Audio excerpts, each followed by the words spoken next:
Hi friends, welcome to money content Telugu channel. ఈరోజు మన topic వచ్చేసి స్టాక్స్ ఇన్ బ్యాన్ పీరియడ్. అసలు ఎక్స్చేంజ్ స్టాక్స్ని ఎందుకు బ్యాన్ చేస్తుంది? దీనికి రెండు కారణాలు ఉన్నాయండి. ఒకటి వచ్చేసి హై ఓపెన్ ఇంట్రెస్ట్.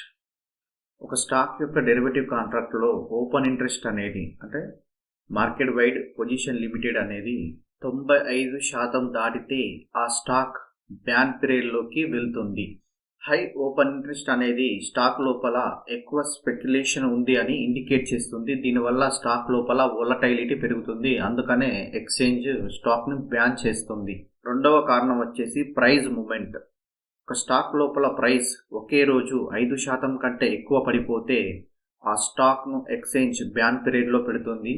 దీనినే ఏపీఎల్ అంటారు. ఏపీఎల్ అంటే ఆటోమేటిక్ ప్రైస్ లిమిట్. స్టాక్ లోపల సడన్గా లేదా షార్ట్ మూమెంట్స్ని ప్రివెంట్ చేయడానికి డిజైన్ చేశారు. బ్యాన్ పీరియడ్లో ఉన్న స్టాక్స్ గురించి కొన్ని విషయాలు తెలుసుకుందాం. మీరు ఇక్కడ కొత్త పొజిషన్స్ని ఓపెన్ చేయలేరు. మీ ఎగ్జిస్టింగ్ పొజిషన్స్ని క్లోజ్ చేసుకోవచ్చు. బ్యాన్ పీరియడ్లో స్టాక్ లోపల వోలటైలిటీ అనేది ఎక్కువగా ఉంటుంది. మార్కెట్ ఓపెనింగ్ కంటే ముందే మీరు ఈ విషయాలను కనుక తెలుసుకున్నట్లయితే మీకు ఒక క్లియర్ పిక్చర్ అనేది ఉంటుంది.